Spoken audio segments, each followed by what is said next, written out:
सूचकांक के अंतर्गत लेस्पेयर और पास्चे का जो सूचकांक है, the index number of Laspeyres and Paasche का कैलकुलेशन करेंगे। आप कल की कक्षा में देख रहे थे कि हम मूल्यानुपात का अध्ययन कर चुके हैं और श्रृंखला अनुपात का भी हमने अध्ययन किया हुआ है। तो हमको देखना है लेस्पेयर और पास्चे के सूचकांक के लिए किन चीज़ों की आवश्यकता पड़ती है। तो सबसे पहले हमारे पास यहाँ 2 वर्ष होंगे, एक बेस ईयर होगा, है ना, और एक होगा current year. Generally index number जो होता है वो बेस ईयर और करेंट ईयर के बीच तुलना पैदा करता है और यह बतलाता है कि कीमतों में या मात्रा में कितने प्रतिशत परिवर्तन हुआ है। आधार वर्ष के प्राइस को हम P0 से इंडिकेट करते हैं और उसकी क्वांटिटी जो बेस ईयर में ली गई है उसको क्वांटिटी 0 से डिनोट करते हैं। इसी प्रकार करेंट ईयर या चालू वर्ष का जो प्राइस है उसको हम P1 से और क्वांटिटी को Q1 से हम डिनोट करते हैं। दोनों को कैलकुलेशन करने के लिए इस प्रकार हमको कंपेयर करना होगा। तो लेस्पेयर का जो फार्मूला है वो होता है P01, 0 के बाद 1 आया हुआ है।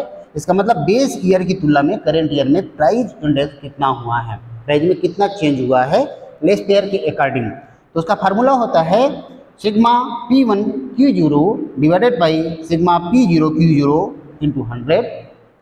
और पास्चे का यदि निकालना है तो पास्चे का P प्राइस इंडेक्स 01 यानी बेस ईयर की तुलना में करंट ईयर में कितना प्राइस इंडेक्स हुआ है उसको जानना है। तो उसका फार्मूला होता है कि sigma P1 Q0 divided by sigma P0 Q1 into 100।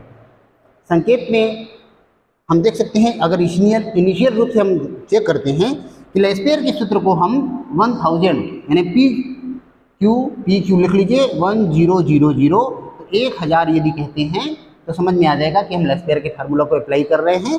जबकि पास्चे के लिए 1101 1101 है ना। तो देख रहे हैं आप P में 1, Q में 1, फिर P में 0 और Q में 1 यानी 1101। यानी हमको देखना है कि करेंट ईयर की प्राइस को हम क्वांटिटी जो है बेस ईयर की लेना है, इनका मल्टीप्लिकेशन करके इसका जो समेशन है उसको यूज करना है। अब आइए हम उदाहरण से इसको समझते हैं कि किस प्रकार दिए गए प्रश्न में हम लेस्पेयर और पास्चे का इंडेक्स नंबर निकालते हैं। हमारे सामने एग्जाम्पल है, आप देख रहे हैं कि हमारे पास 3 वस्तुएं हैं A, B, C, जिसकी क्वांटिटी 0 जो है बेस ईयर की जो क्वांटिटी थी वो 3, 5 और 2 थी। और जो करेंट ईयर की जो क्वांटिटी है वो 3, 7 और 5 है। प्राइस जो दिया हुआ है बेस ईयर, मान लीजिए यहाँ पर 2015 पुराना वर्ष है तो बेस ईयर हो जाएगा, ये P0 हो जाएगा, उसकी प्राइस दी हुई है। और 2020 जो है वो करेंट ईयर की प्राइस है जिसको हम P1 कहते हैं। अब हमको चारों डेटा जो चाहिए था कि P0 और P1, Q0 और Q1 ये चारों डेटा ज्ञात है कि नहीं है। यदि ज्ञात है तो हम आसानी से लेस्पेयर और पास्चे का इंडेक्स नंबर निकाल सकते हैं। सबसे पहला काम क्या होता है, लेस्पेयर के फार्मूला को अप्लाई करते हुए हमको फार्मूला लिखिए आप कि sigma P1 Q0 divided by sigma P0 Q0 into 100।